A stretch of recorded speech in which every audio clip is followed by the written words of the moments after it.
Il paraît que là où est l'esprit, là aussi est la liberté. Je fais face à deux types de personnes. D'un côté, ceux qui veulent vivre cette liberté avec Dieu, et de l'autre côté, ceux qui me rappellent sans cesse que la foi est d'abord une histoire d'obéissance et de soumission à la volonté de Dieu. Alors qui a raison? Aucun des deux. Et qui a tort? Eh bien, aucun des deux non plus. Il faut comprendre que dans la foi, il y a des choses qui nous paraissent contradictoires, mais qui ne le sont pas du tout. D'un côté, la Bible va nous dire que là où est l'Esprit de Dieu, là est la liberté. Et de l'autre côté, elle va nous dire en même temps, soumettez-vous donc à Dieu. Quand on prie le Notre Père, cette prière qui est tellement connue, on prie que ton règne vienne, que ta volonté soit faite sur la terre comme au ciel. Non pas ma volonté, mais la tienne. Alors évidemment, où est ma liberté quand mon seul choix, c'est de demander à Dieu ce qu'il veut que je fasse et ce que lui veut faire dans ma vie? Alors d'abord, il faut comprendre que la liberté, ça ne veut pas dire que tu fais tout ce que tu veux. Faire tout ce que tu veux sans te soucier des autres, ça s'appelle être un rebelle et pas un homme libre. Parce que finalement, quand tu fais tout ce que tu veux, que tu te prends quelque part pour Dieu, il faut aussi que tu sois prêt à prendre sur toi la responsabilité de tout ce que tu vas entreprendre et aussi donc de toutes tes erreurs. Et crois-moi, des erreurs, tu vas en faire beaucoup chaque jour. La liberté en Dieu est d'abord une question de confiance. Ce n'est plus toi qui es responsable des mauvais choix que tu as fait, des erreurs que tu as fait.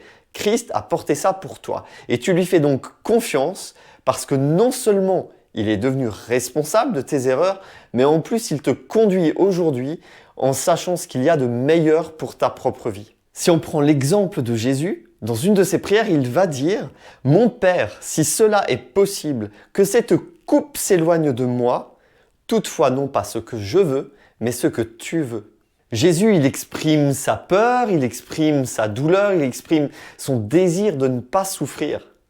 Mais en même temps, c'est dans la liberté qu'il choisit de se soumettre à Dieu en sachant que le plan de Dieu est ce qu'il y a de meilleur pour lui et pour l'humanité. Alors Jésus n'agit pas comme un esclave qui est obligé d'aller à la croix. Jésus, il agit d'abord comme un fils, il agit aussi comme un collaborateur de Dieu. Il sait que ce qui l'attend va être difficile, mais il le fait parce qu'il sait que c'est ce qu'il y a de meilleur à faire. C'est le meilleur plan, c'est le seul plan qui peut marcher par rapport au but qu'il s'est fixé. Jésus choisit donc de faire confiance, même si dans cette prière, on sent que humainement, Jésus voudrait bien chercher une échappatoire. Comme nous, on aimerait parfois aussi le faire quand Dieu nous montre des choses qui vont être difficiles à traverser, beaucoup moins difficiles que la croix, mais difficiles tout de même. Et on cherche cette échappatoire. Et Dieu n'est pas insensible à ça. Il écoute nos prières. Jésus a prié aussi avec cette douleur-là et il ne nous empêche pas de le faire. Être libre en Dieu ne veut pas dire qu'on devient des super-héros déconnectés de toute émotion, de toute douleur, de tout doute qu'on pourrait avoir humainement. Mais donc, si tu veux aller plus en profondeur dans ta relation avec Dieu, dans ta relation au Saint-Esprit, il faut que tu ailles dans le même sens que Jésus. Tu ne peux pas passer par un autre chemin. Tu dois arrêter d'être arrogant. Tu dois arrêter de croire que ta liberté, c'est d'utiliser Dieu pour qu'il fasse et qu'il accomplisse et qu'il exauce tous les souhaits que tu as sur ton cœur. L'apôtre Paul va nous emmener encore un cran plus loin. Dans la lettre aux Romains, il va nous dire « De même, l'Esprit Saint aussi nous vient en aide parce que nous sommes faibles. En effet, nous ne savons pas prier comme il faut, mais l'Esprit lui-même prie Dieu en notre faveur avec des gémissements qu'aucune parole n'est capable d'exprimer. » Et Dieu, qui voit dans les cœurs, comprend ce que l'Esprit Saint veut demander, car l'Esprit prie en faveur des croyants comme Dieu le désire. Ce texte, il nous dit 3 choses. La première, c'est que nous ne savons pas. La première, c'est que le Saint-Esprit vient pour nous aider. La troisième, c'est que le Saint-Esprit fait tout en notre faveur. Alors, j'ai envie de dire, n'ayons pas peur pour notre liberté. L'Esprit Saint agit en notre faveur. Il n'agit pas contre nous, il n'agit pas contre notre volonté, il n'agit pas contre notre destinée, il n'agit pas contre notre bonheur, il n'agit pas contre les choses qui vont nous réjouir. Il agit pour nous, en notre faveur, en sachant ce qu'il y a de meilleur pour nous, en sachant quelles sont nos passions, en sachant pourquoi nous avons été créés, en sachant ce qui va nous permettre d'évoluer. Il agit pour nous et pas contre nous. Quand on avance selon nos propres désirs, on se rend toujours compte trop tard qu'on avait tort. Alors on vient devant Dieu avec ces fameuses excuses. Désolé Seigneur, je ne savais pas. On lui dit, ah Seigneur, si j'avais su avant, si tu m'avais prévenu. Mais Dieu nous prévient, arrête d'avancer selon les désirs de ton cœur, avance selon ce que l'Esprit te met à cœur de prier, avance sous l'impulsion de l'Esprit plutôt que sous l'impulsion de tes propres désirs. Parce que finalement, quand on avance selon nos désirs, on finit toujours par retomber dans des trucs où on redevient esclave dans bien des domaines de notre vie.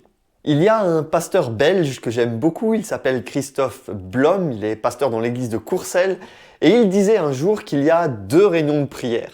Il y a ma réunion de prière et il y a la réunion de prière du Saint-Esprit.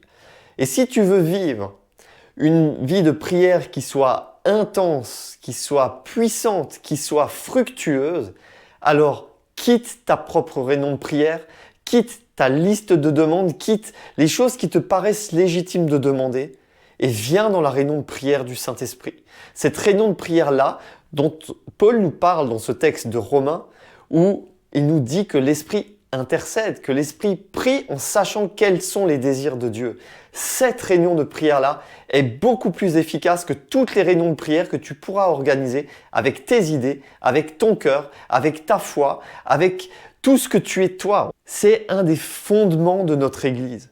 Venir avec moins de nous-mêmes pour laisser plus de place à l'Esprit de Dieu. Parce qu'on sait que là où on laisse plus de place à l'Esprit, il y a aussi plus de liberté. Si tu as du mal à me croire, je n'ai qu'un seul conseil à te donner. Pendant ne serait-ce qu'une semaine, chaque jour dans ta prière journalière, laisse plus de place à l'Esprit Saint. Aligne-toi à sa volonté, laisse-le te parler, laisse-le te guider. Soumets-toi à lui et à ce qu'il t'ordonne. Et tu verras que tu vas goûter à une liberté que peut-être tu n'avais jamais expérimentée avant lorsque c'est toi qui conduisais la réunion de prière, lorsque c'est toi qui essayais de conduire Dieu dans les choses que tu voulais. Laisse-toi surprendre, rentre dans une intimité plus profonde avec l'Esprit et tu verras, une fois que tu auras goûté ça, tu n'auras plus jamais envie d'en sortir.